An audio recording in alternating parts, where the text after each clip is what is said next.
What is up guys, it's Austin here, and this is a different style of video that I'm making. I recently found some traits playing with like my team and my friends, and I saw some different things they were doing, and I feel like if I address it in a video, you guys who are maybe lower ranks in Siege will pick up on these traits that higher rank players have. So here are the top differences between silver/golds and diamond level players. Now there's only going to be one tip based on aiming skills. Like everything else is purely game sense and knowing what to do in certain situations. So to just get the aiming part out of the way, the first thing that separates silver/gold from diamond level players is not pre-aiming at head level. The only way you're going to be able to just quickly headshot someone is learn how to pre-aim at head level. You can see on the screen right now, I'm reinforcing. So you see this buckle right here? That is head level. But trust me, the best thing you can do to get better aim is just practice in terrorist hunt. Now, a second trait that I noticed is not keeping track of the time. And this trait sort of weaves up with a different trait, which is just getting tunnel vision in general. Like, I've seen people just aim in one specific spot and not care about the rest of their screen. There are times when I saw someone just completely oblivious of someone over to the right or left or whatever, just outside of their crosshairs. Now, I talked to Skittles about this, see if he had any insight. He had about one tip, and I'll talk about that later in the video, but he showed me in this video where a good buddy of mine, Sam, he's just looking for the guy in the objective, but he's still securing and he just doesn't know because he's getting really tunnel visioned. Now, what can you do to help prevent tunnel vision and like keeping track of time is turn off your versus notification. I'll talk about that a little bit more in depth later.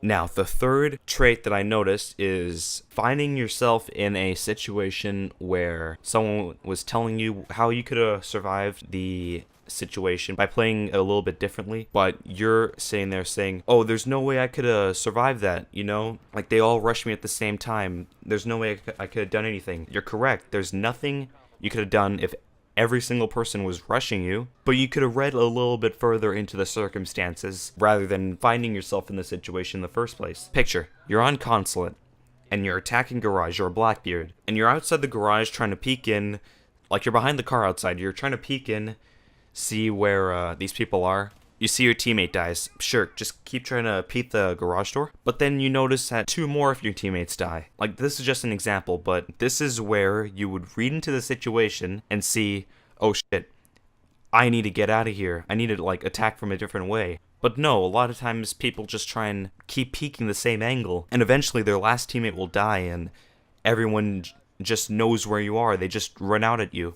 But you could have avoided that situation from, you could just got up and left earlier and avoided getting into that situation and attack a different angle like Visa or whatever. The fourth trait that I noticed was just not giving callouts after you die, like in general. Or even worse, dying and just yelling, fuck, and just staying silent. You don't call out to anybody where the person is. Okay, so if you are one of these people that do this, just ask yourself, how is this helping anybody by saying fuck? Just try and avoid this in general. If you die, just give the call out to your teammate instantly where the person is. And trust me, he'll be more inclined to take your advice later in the game. If you just rage right after you die, like, no one's gonna bother listening to you. Just keep that in mind. I'm not trying to hurt any of you guys. It's just advice. Now, the next trait, don't backseat game someone. The most useful and the only useful tip you can give someone is where the person is, maybe who he is and how lit he is. But if you keep like repeating yourself, like telling him what to do, the person's just gonna have his own instinct to play like how he normally plays. But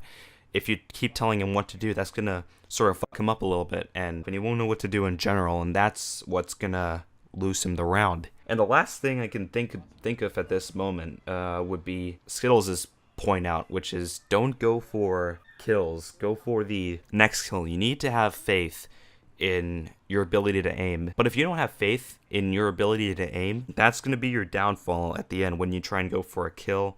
Like if you're in a 1v2 scenario and you down someone and you just fight the instinct to go for the kill, because it's not going to get you anything in the end other than like maybe if you lose the gunfight with the person and you might be thinking, oh shit, I should have just gone for the kill, but that's That's not the kind of mentality people are meant to have. Like, kills don't matter in the end. Like, stats don't matter. And that's another trait, like, I just reminded myself about, which is, don't judge people by stats. If you judge people by stats, like, you'll just be able to figure out if they're a fragger or not. Like you don't know, like, different roles people could have. People could be a mirror main, like, just specifically an anchor. People could be a smoke main or just a support main. Even fraggers, they could just have a 1.0, 1.2 KD or whatever, like whatever like that. If you start judging people by stats, like even when you squad up with them and you see their stats, you're like, that's gonna try and get you to tell them what to do in the, like, mid game. Now, the number one tip I can give advice right now, which helps you get rid of tunnel vision and try and have situational awareness and not go for the kill at the same time and, like, try and go for the next guy who's an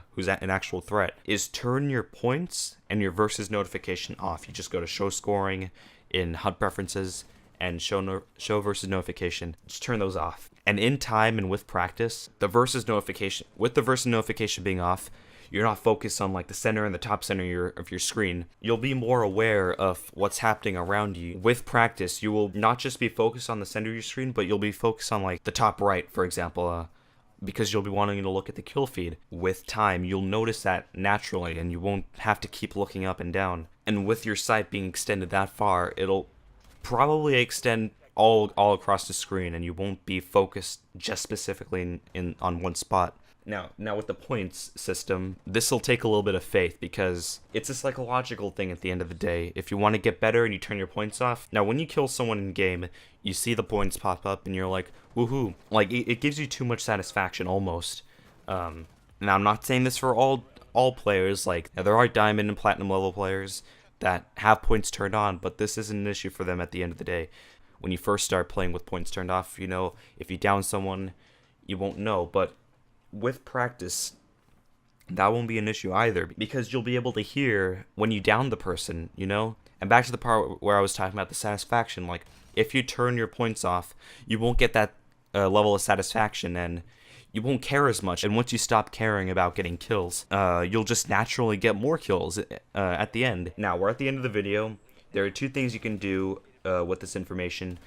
You can either chuck it out the window and roast me in the comment section saying I'm wrong, or you could just add these skills to your arsenal and just try them out in game. So yeah, those are the differences I noticed between silvers and diamond level players. And you may be wondering, like, to yourself, like, hey, some of these players, like diamond level players, are, like, don't follow these steps, and they still, for example, like, tell you what to do in game. Yes, that's true, but if you don't tell people what to do in game, you're instantly, like, a step ahead of everyone else. So yeah, guys, that's gonna be it for the video, and I hoped I helped you guys maybe even become a better player, maybe get up one rank. That's kind of what I was trying to accomplish in making this video. And yeah, I guess I'll see you in the next video.